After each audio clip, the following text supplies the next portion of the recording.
Talk away. You're on. Huh? Talk away. You're on. Talk away. Go. What was your first car? My first car. That's easy. My first car was a 1940 Chevrolet that Yabibo and I bought in 1956. Before that, we did not have a car. We rode street cars. At the time we got married, I didn't even know how to drive a car. We borrowed her daddy's car with the provision that somebody would drive who had a. I don't believe back then you even had driver's licenses, but somebody knew how to drive a car. It didn't start off, you know, here's car. How much did you have to pay for it? If I'm not mistaken, we paid $100 for it. And it was a good automobile. The 1940 Chevrolet was a good automobile. And we traded it in on about a 1952 model, I believe, Ford, when I took the job with Fairbanks, and we were moving to Virginia, and I had to have a later model car because I was going to be traveling. Now, I beg your pardon, we didn't trade it on a Ford. We traded it in on a Pontiac Star Chief, which was the big, snazzy deal back then. It was really a comfortable car. And we drove that until we left Virginia 4 years later and went to Florida. I was transferred down there. That's cool. Any other questions? I don't think so. Okay. That's all. That's all. Out of the million and a half questions you've asked him your whole entire life, that's I know. the only two you can think of. You've used them up. He and I about talked out. We used to have some real conversations. Yeah, for like days. Grandpa, do you have any advice for people who get married so young, like Stephen and Corey, and like you and Grandma? Well, the only advice that I could give is that people, when they marry, should marry with the resolve that this is going to last. Divorce is too easy these days. Marriage is not simple.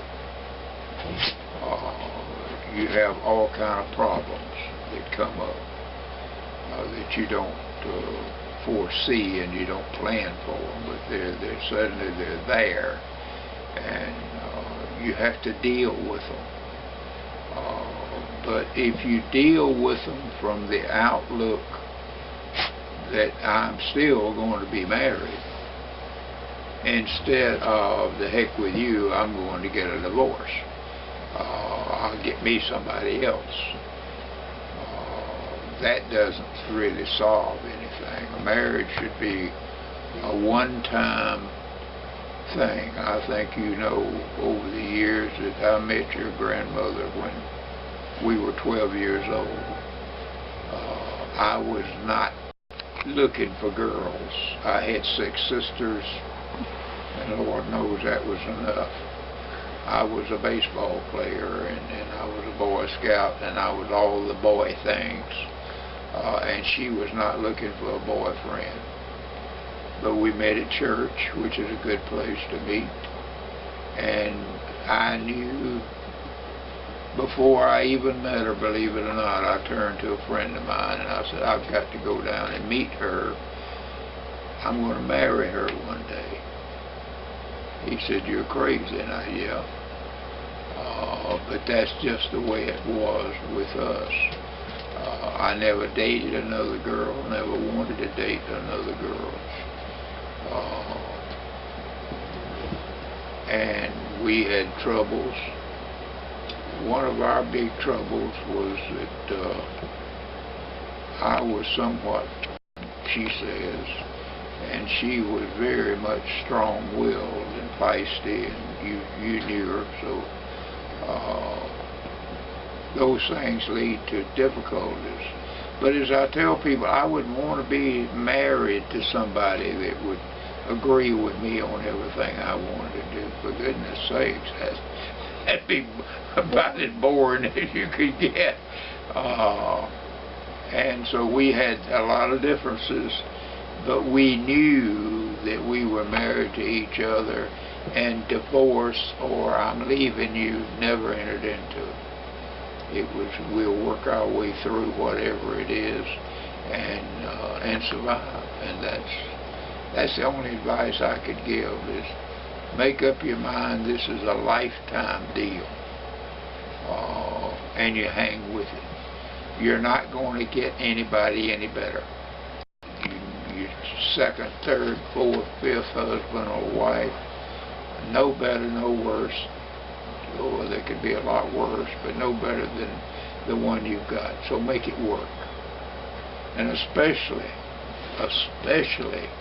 if you have children, don't put the children through what you had to go through, and your sister, and I can name others. Children didn't ask to be born.